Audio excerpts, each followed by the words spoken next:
प्यारे दोस्तों, स्वागत है आपका एक बार फिर ज्ञातवा में। और आज हम व्याकरण का अगला चैप्टर करने जा रहे हैं जो है संज्ञा। आप संज्ञा क्लास 3 से पढ़ते आ रहे हैं। आपको पता है कि किसी भी व्यक्ति, प्राणी, स्थान, वस्तु, जाति या भाव के नाम को संज्ञा कहते हैं। एक छोटी सी स्टोरी से समझते हैं संज्ञा को।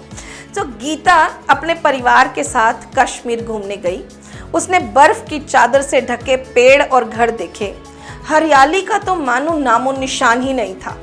ठंड के कारण वो बाहर नहीं जा पाए, परंतु होटल कर्मचारियों के आतिथ्य ने उनका मन मोह लिया। गीता के भाई रोहन को बार बार भूख लग रही थी, इसलिए वे शाम को डल झील पर चले गए। उन्होंने शिकारे में बैठकर तरह तरह के व्यंजनों का मजा लिया। इन वाक्यों में आप रेखांकित शब्दों को देखो और समझो कि ये सभी नाम हैं, और जो नाम है वही संज्ञा है। अतः संसार में जिस भी वस्तु का नाम लिया जाता है वो संज्ञा होती है। जैसा कि अब हमें पता है कि किसी व्यक्ति, प्राणी, स्थान, वस्तु, जाति या भाव के नाम को संज्ञा कहते हैं, और संज्ञा के 3 भेद होते हैं: व्यक्तिवाचक संज्ञा, जातिवाचक संज्ञा और भाववाचक संज्ञा। तो सबसे पहले समझते हैं व्यक्तिवाचक संज्ञा क्या है। जिन शब्दों से किसी विशेष व्यक्ति, वस्तु या स्थान के नाम का बोध हो उसे व्यक्तिवाचक संज्ञा कहते हैं। जैसे हरियाणा, गीता, महाराणा प्रताप, भुवन, श्री राम, भारत, हिमालय, गेहूं, कलम, रामायण, महात्मा गांधी, ये सभी क्या हैं? एक किसी विशेष चीज के बारे में या विशेष व्यक्ति के बारे में बता रहे हैं, विशेष स्थान के बारे में बता रहे हैं, इसलिए ये है व्यक्तिवाचक संज्ञा। अब इसको वाक्यों में समझते हैं। राम ने रावण को मारा। राम और रावण 2 संज्ञाएं हैं और दोनों ही व्यक्तिवाचक संज्ञाएं हैं। रविंद्रनाथ टैगोर ने गीतांजलि की रचना की। रविंद्रनाथ टैगोर और गीतांजलि दोनों व्यक्तिवाचक संज्ञाएं हैं। डायर जलियांवाला बाग पहुंचा। यहाँ जनरल डायर की बात हो रही है, तो डायर क्या है यहाँ पर, और जलियांवाला बाग व्यक्तिवाचक संज्ञा। जॉन ने आगरा में ताजमहल देखा। जॉन, आगरा और ताजमहल तीनों व्यक्तिवाचक संज्ञाएं हैं। अब देखिए इन वाक्यों में रविंद्रनाथ टैगोर, डायर और जॉन ये विशेष व्यक्तियों के नाम हैं। गीतांजलि विशेष वस्तु है और जलियांवाला बाग, दिल्ली तथा लाल किला विशेष स्थानों के नाम हैं। और विशेष नाम, इसीलिए ये विशेष नाम व्यक्तिवाचक संज्ञा है। दूसरा है जातिवाचक संज्ञा। जिस शब्द से किसी जाति के सभी प्राणियों, वस्तुओं और स्थानों का बोध हो उन्हें जातिवाचक संज्ञा कहते हैं।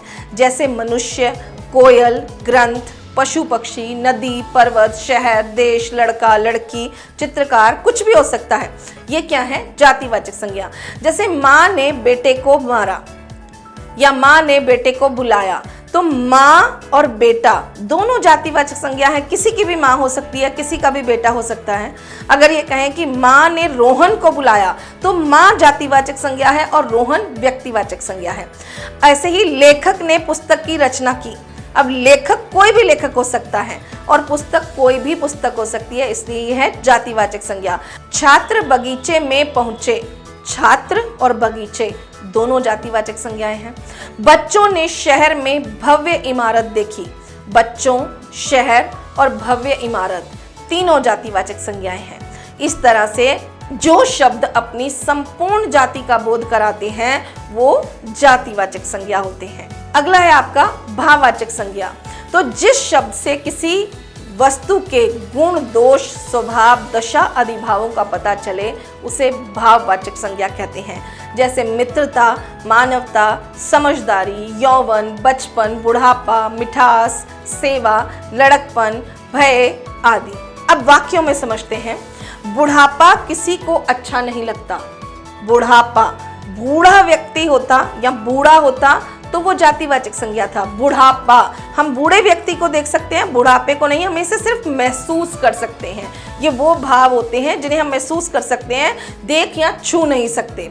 तो आम में मिठास है। मिठास को हम महसूस कर सकते हैं, उसका स्वाद ले सकते हैं, पर उसको जो है वो छू नहीं सकते। अहंकार विनाश का कारण है।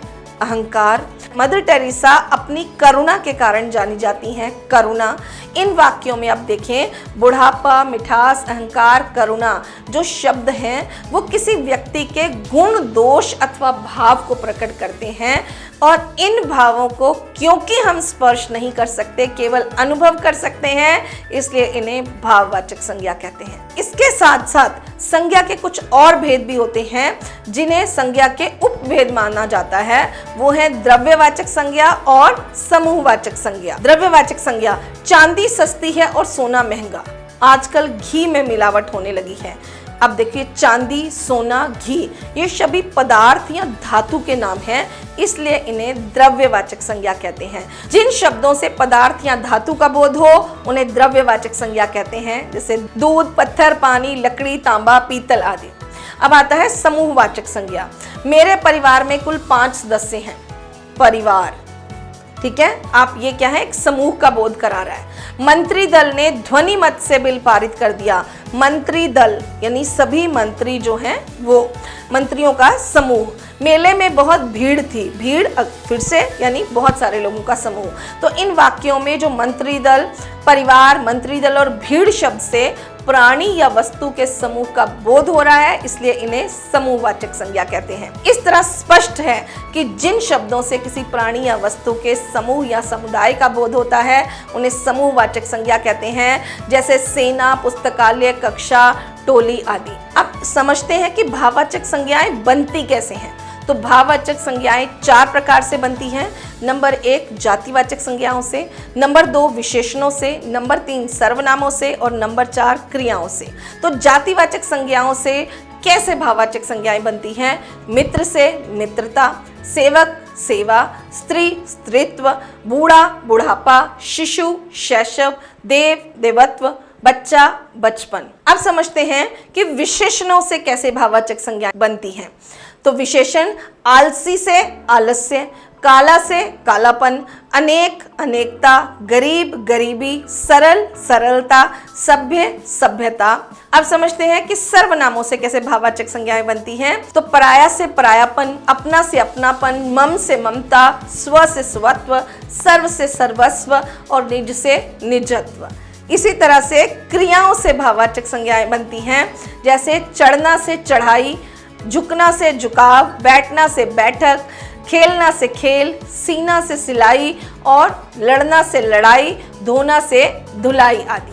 तो ये था आपका संज्ञा का पाठ। इस पाठ से संबंधित यदि आपको कोई भी आपके प्रश्न उत्तर हैं, आपको इसका अभ्यास करना है, तो आप हमारी वेबसाइट पर भी जाकर इसको चेक कर सकते हैं, जिसका डिस्क्रिप्शन हम नीचे देंगे।